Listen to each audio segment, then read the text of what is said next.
Do you use the things that you have, or things that you have, are they using you? For most people, things they have are using them, isn't it?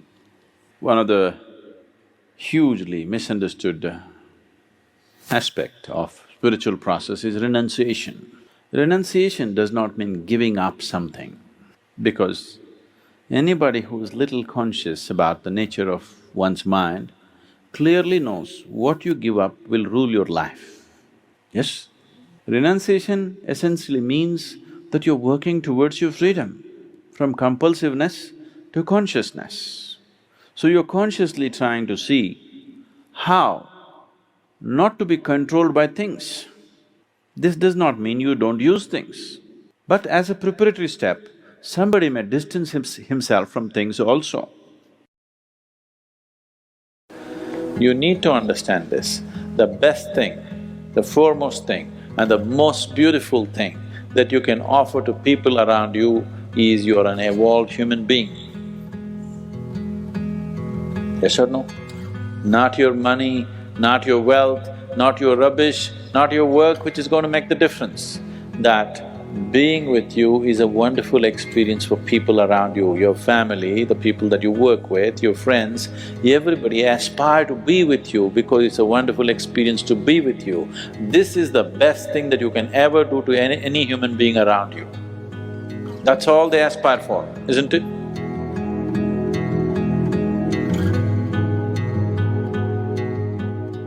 There are no good people and bad people. Everybody is oscillating between the two. If you create a very pleasant, wonderful atmosphere, everybody behaves wonderfully. If you create an unpleasant atmosphere, a whole lot of people act nasty. There are joyful people and miserable people, but there are no good people and bad people. I think it's very important for every human being, particularly if you have children. Vacation need not be Disneyland. I'm not against it, but one trip is enough, all silly stuff which excites you.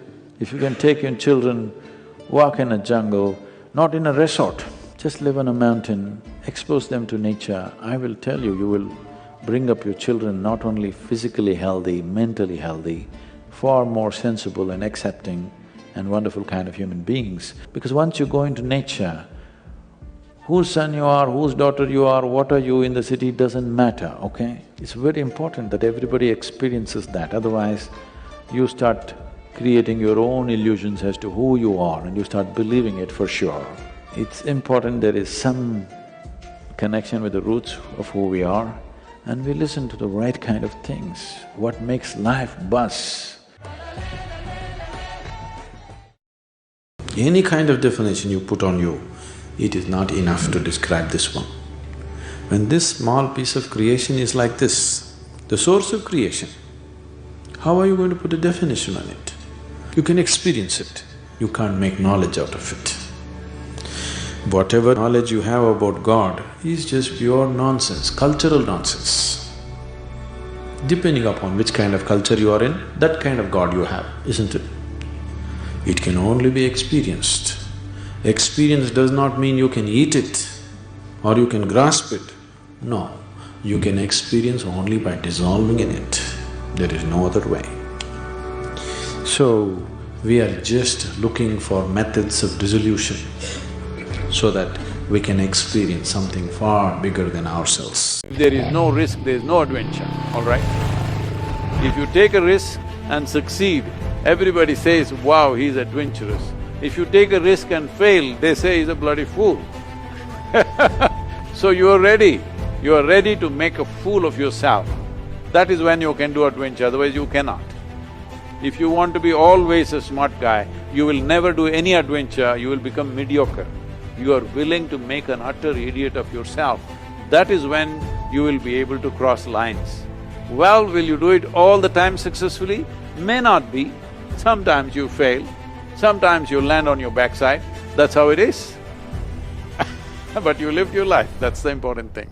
The people who fail in their life, they always have explanations. People who are successful, they have no explanation because they know it's endless striving. Endless striving, there's simply no other way. Nobody should whip you, no situation should whip you for you to be in full force. You must be in full force.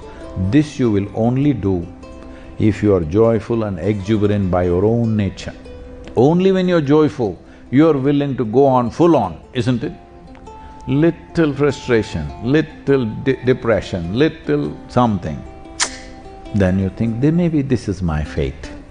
No, that's not your fate. You're finding an explanation for your lethargy. You're finding an explanation for your failure.